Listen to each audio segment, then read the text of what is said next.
Alright, so this second part is fairly simple because a lot of the information we're just repeating. Like this information, like the net operation income, we already have it. It's right up here. So we're just gonna bring that on down. Perfect. And for the reserve, we pretty much still have that as well because we didn't use it. It's reserved for placement as soon as I can find it. Oh, here it is. I just put in regular reserves.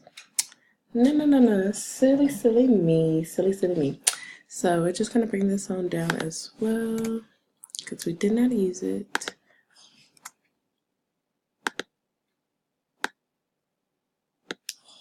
Find the less interest and the less depreciation. We're basically going to use the accumulative CUM. I think it's IPM. Oh, it's equals CUM. Oh, there we go. Cool. First, it asks you for your rate, and the rate is going to be our monthly rate for the beginning.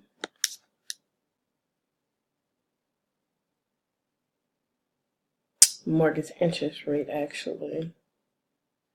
But, let me double check that. Okay, I was accurate. Sorry, the vacancy rate kind of confused me. Yeah, and we're gonna take this divided by 12 because that's the monthly. Then it asks you for your terms, which is still 30 times 12. And then some loan amounts, loan amount, which is 300. And then we have, it asks for the start and it would be 1, 12. That's beginning and ending. And then the last one is the type is going to be 0 because we don't have anything. So enter. Great. And that is what we have. Now, I know on the video he said that we can like copy and paste, but for some reason I don't think that works for me. Let me try.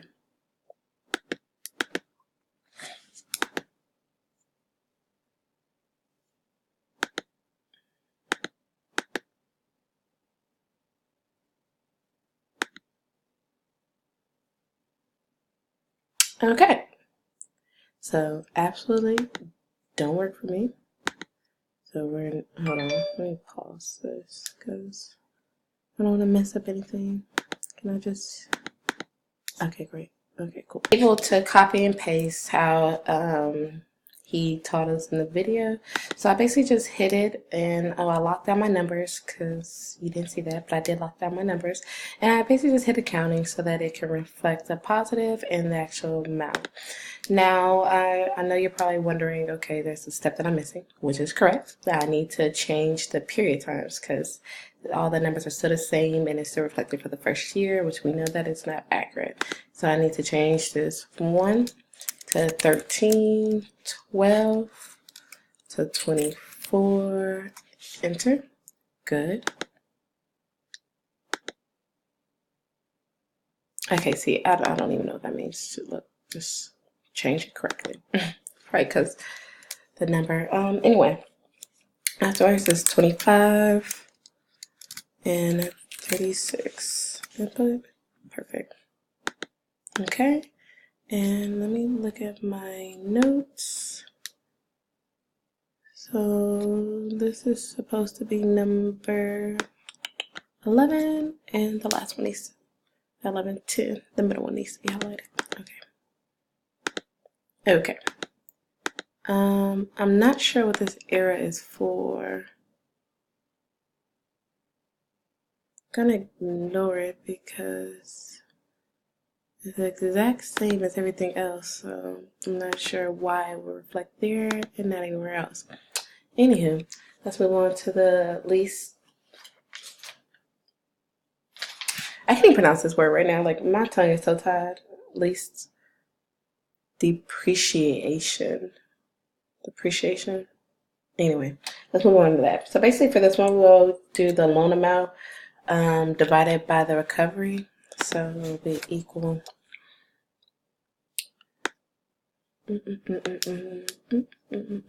loan amount divided by the recovery paid. Here we go. 27.5. Enter.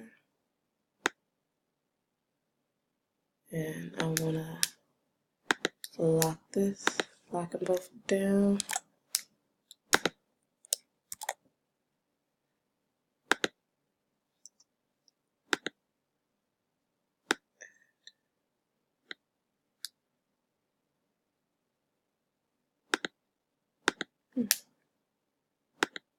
Okay, so do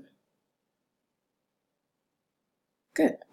Now we're moving on to the tax income. Okay, so the tax is pretty simple. It is just the sum of all of this added together. So we want to do this interesting thing right there.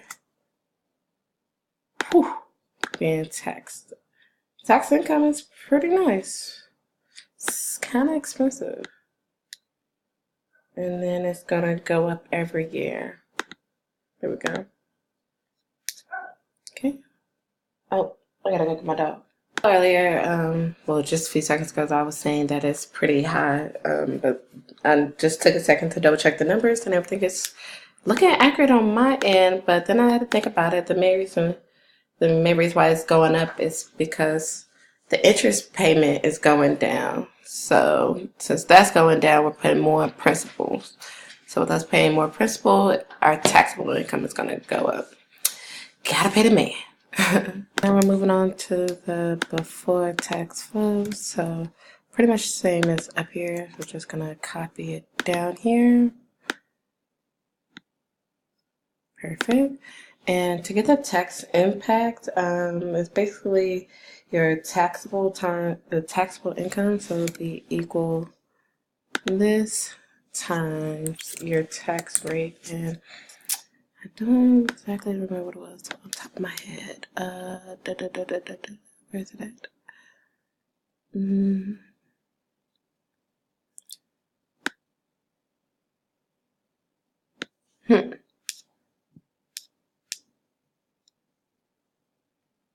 Here we go. Maximum tax rate at 33. Okay. So that's what we need. And oh, I'm gonna lock this down and hit enter. And that is what we should be getting for our tax income impact. And like that. Good. And so for the after tax, it's basically a sum of those two. So it hits sum, enter, 45. Let's scroll that on over. Perfect. Now let's move over to. Okay. I was having difficulties. Okay, so now what I am doing is now that we figured out what's going on with the taxes income, we're going on to see how much it'll be if we want to sell the house. So for future sale price, I went ahead and hit equal, and I got the purchase price, and we're going to multiply that to, what's my multiply? Okay, we're going to multiply that to the appreciation total. So multiply 1 plus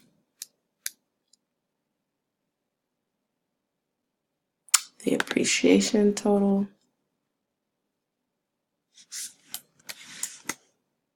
Back. Okay, and that's what it'll be. And let's just make that oh. Okay, the number's too big. Let's spread this out. There we go. Alrighty.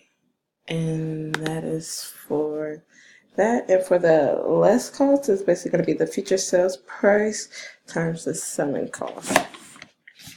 So we're going to equal this times selling cost. I think it was like a few percentage. Oh, here it is. Yep, 6% equal. Cool. So that's pretty much where we're gonna have to pay some people to help us sell the house. And after that's done, now we're gonna see how much we're gonna get on the back end. So what we want to do is just equal sum. My ex-husband's been tripping all day. Oh my goodness.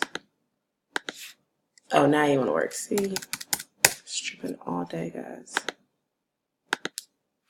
Okay, let's try this again.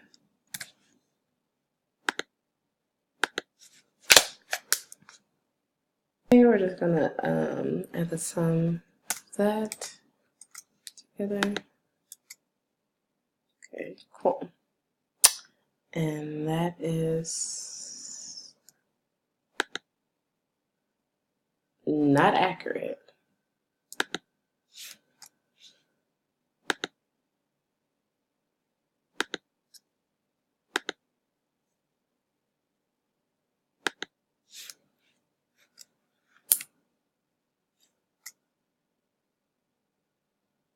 And that looks more accurate.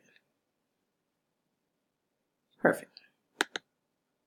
And that's pretty much what we would get. Not necessarily what we're exactly going to get in the check form, but after we pay some of the costs of selling the house, that is the price that we would like to get to either save, purchase a new house, or pay other people that's going to help us do what we got to do. The loan balance, and to get the loan balance, basically you want to get the present value of the house and payment of what we're paying, what we have left on the loan, basically. So it's going to be equal PV.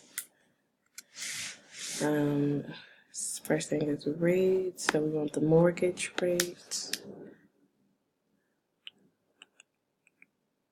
Here we go. With the mortgage rate divided by 12, and we're gonna, since we want the third year, we want the last year, it's gonna be 30 minus, my understanding, I'm gonna do 3. So 30 minus 3, close it, multiply by 12. Oh, I'm so hungry. Comma, and then we want the payment, which, if I'm not mistaken,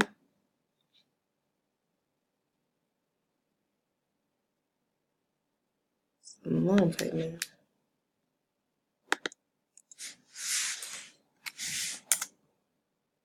Okay, I'm mistaken. Let's check it out. It's right on the monthly payment. So what I did, instead of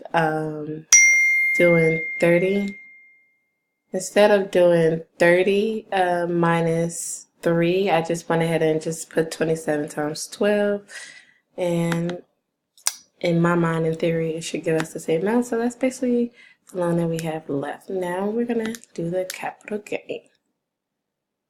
Before we can go any further, we do want to go ahead and do the before tax equity revision, and that's basically what we're going to get out of this. So we want to hit the sum function. Hopefully if it works for me right about now, great. And just want to add these two together. And that's not right. We're not gonna get that big amount of a check, so I believe it's gonna be negative. Let's negative it out. That looks a little better.